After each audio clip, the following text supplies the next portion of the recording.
I am a seller. Uri umuranguzi, uraranguza. Okay. Can you say I am a whole seller? Hello everyone. Nk'uko mubimenyereye nitwa Teacher Elijah. Uyu munsi tugiye kwigira hamwe isomo ryo ku batangizi ndetse n'abo twita aba intermediate, ukuntu wakora introduction nziza, iyo twita best personal introduction. Iyi ni muri cya gihe uhuye n'umuntu bwa mbere, bikaba nko kumwibwirana. Ese iyo mwibwiranye imubwira iki? Ariko turi kuri English, mu Cyongereza. Hari uhita atangira akavuga umugore, akavuga abana aho biga, akavuga amashuri yabo, akavuga aho akora. Ibyo ntabwo biri ngombwa. No. So the best personal introduction yibanda ku bice bine, 4 parts. Ni ibice bine. Igice cya mbere twibandaho ni names. Names ni amazina yawe. Better uyavuga yombi, yaba abiri, yaba atatu, yaba ane, urayavuga yose. Names. Icya kabiri tugarukaho ni icyo twita location. Location turimo turavuga ahantu utuye, aho uba. Icya gatatu tugarukaho nicyo twita occupation. Occupation ihagarariye icyo ukora. Ese ukora iki? Hanyuma icya kane nacyo cya nyuma kigaruka ku byo twakwita nka marital status. For better introduction, we focus on these 4 parts. 4 parts are enough. So for instance, urugero, mpuye n'umuntu bwa mbere, ngiye kumwibwira naza mbere ku mazina yacu. Ngiye namwe ni my name is cyangwa se I'm called. Bavuga ngo I'm called na ushyira amazina yawe tukayavuga, cyangwa se my name is na nubwo waba ufite atanu ukayavuga it's fine. Urugero reka mvuge ko nitwa my name is Elijah Cyusa. My name is Elijah Cyusa, cyangwa se I'm called. Ntuzabe ngo Claude, oya. Ntabwo iyo accent iri American. Called, I'm called Elijah Cyusa. Wewe witwa nde? Sawa. Icya kabiri, location, naho utuye. Ntabwo ari nko ubwira umuntu aho utuye uhereye ku ntara, umurenge, akagari, umudugudu, isibo. Oya, no. Uvuga quartier utuyemo, just umurenge ahantu hazwi, then finish it. Kubera ko umuntu ubwira si nko kumuhereza amakuru yawe bwite. Umuntu ntabwo muzi, muhuriye ahantu runaka ngo kumwibwirana. So ni byiza kugira ibanga ry'umutekano wawe w'ahantu utuye. So it's better kumubwira ngo wenda ntuye Gisozi. I live in Gisozi.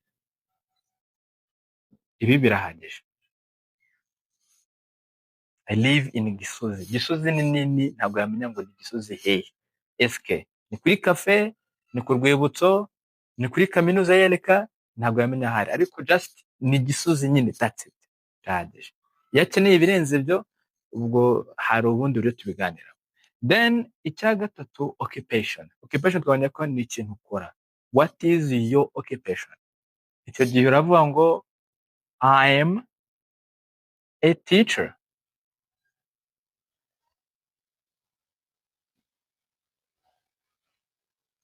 I'm a teacher. Ndi umwarimu. I'm a teacher. Wowe se kuri iki? Uri umucuruzi. Okay, that's good. Wavuga ngo I am a seller. I'm a seller. uri umuranguzi, uraranguza. Okay, can you say I am a wholesaler? Ndi umuranguzi, ndaranguza. I'm a wholesaler. Njye ndacuruza, I'm a seller. Icyo ukora cyose. Cyangwa se kuvuga ngo ndacyari umunyeshuri. I am still a student. Ntabwo ndabona akazi, ndakiga, ndacyari ku ntebe y'ishuri. I'm still a student. Bite se uriya udafite akazi? Uzavuga iki? Icyo gihe wamubwira ngo I am jobless. Jobless. I am jobless. Hakuna kazi na kazi kahari pe nta mfite. I am jobless. Cyangwa bakaba bakora ijambo unemployed mu bundi buryo kugira ngo wirinde ko abantu bose bumva ijambo jobless.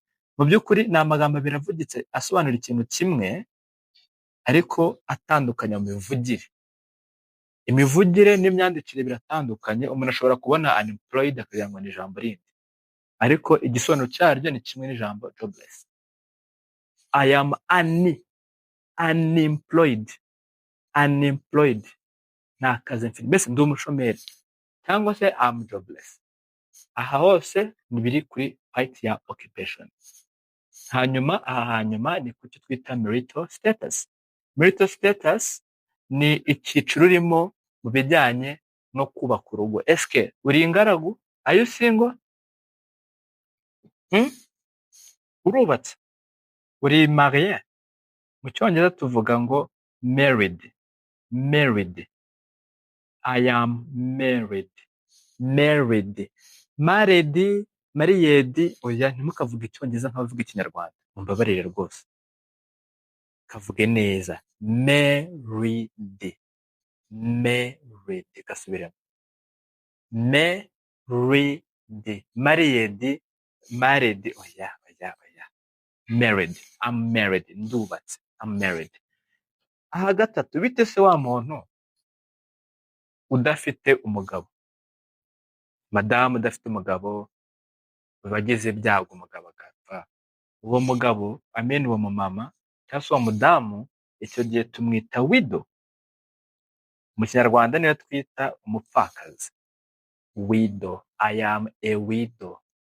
Ndi umupfakazi. Bite ku mugabo wapfushije umugore? Icyo gihe mu cyongereza twe tumwita widower. Mu Kinyarwanda nta zina dufite twita umugabo wapfushije umugore. Iryo zina ndumva ntaryenze. Umupfagabo? Ntago bibaye. Ntabwo mbizi, ariko mu cyongereza tumwita widower. Uwo ni umugabo. Umugore rero wapfushije umugabo tumwita widow. Hanyuma se bite kuri wa muntu witegura kubaka? Mukobwa baporopoje uri hafi gukora ubukwe, cyangwa se umutipe witegura kubaka urugo. Iyo uri muri sitati nk'iyo, icyo gihe uwo muntu aba ari engaged, cyangwa akaba ari proposed.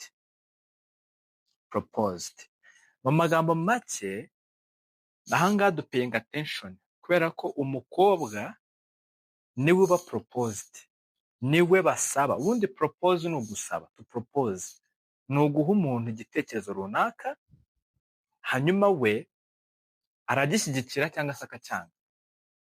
Ibyo ni byo to propose. Urapropose iki? Dukora iki? Atari ko njye mfite igitekerezo, ndumva twabigenza uko. Undi akabera ati okay, nta kibazo tubikore. Oya njye ndumva ariko bitaba ari sawa, katubyihorere. Uko nuko dupropose, no gutanga igitekerezo, then abantu bakakiganiraho ku mpamvu runaka. So rero mu bintu bijyanye no kubaka urugo, urabizi ko umuhungu akenshi niwe utera ivi. Mu mico y'ibihugu bitandukanye akenshi ugurwa n'abahungu, gusa ari naho babikora ari abakobwa batera amave abahungu.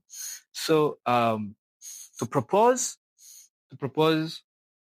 umuhungu ateruye umukobwa ivi akamusaba eske wazambera umugore? Isi ari kumusaba, ari kumupropose. Umukobwa rero niwe ufata icyemezo, yes, akamwambika impeta.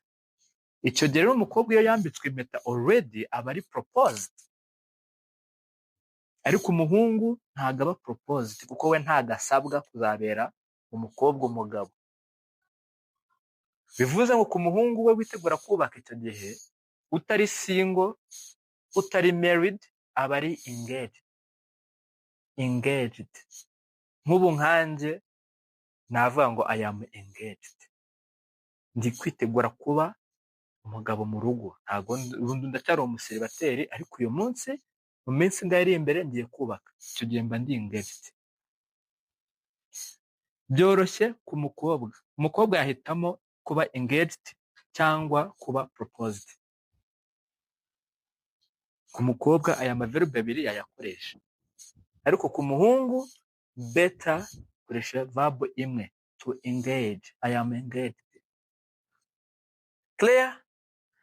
hanyuma hari undi noneho biba byaranze, urushako rwaramunaniye akavuga ati sha ntabwo ngo uzanyicire mu nzu cyangwa nzahakwicire, kadatandukanye mu mahoro, sibyo? bagahana agatanya yemewe. uwo muntu aba ari divorced. ntuzavuye ngo divorced oya, divorced. I am divorced. hanyuma muri zino status ziri aha ngaha uko ari eshanu, status ya muri izi ni izihe? buri muntu agira status man. Eske are you single? Are you married? Are you a widow or a widower? Are you engaged, proposed, or you're divorced? What is your status? nibi muri make twibanda turimo turakora personal introduction, ariko iri best, nziza. ubona ko hano ntabwo nigeze njya gutandukira ngo mvuge ibintu bite necessaire. hano ntabwo nagaragaje ahantu mba ngo nzane ibintu bya karitsiye ntuyemo, inzu, nimero yayo, ngo mvuge aho nkora. Yes, I'm a teacher, ndi umwarimu, ariko ntabwo nagaragaje aho nkorera, nta kigo navuze, igihe mazemo shwi. ibyo nkora ni urugero, I'm a seller, I'm a wholesaler. That is enough. ibyo kuba ndi married, single, ibi ni kamwe gusa. niba uri marié, say I'm married, finish. Ndivuga ngo mfite umugore umwe, abana 8, ngo umwe yitwa no. So this is the best personal introduction. noneho dore ukuntu tubikora rero. niba mpuye n'umuntu bwa mbere tugiye kuganira, right? arambaje ngo can you introduce yourself? icyo gihe bikora neza uko bitondetse aha ngaha.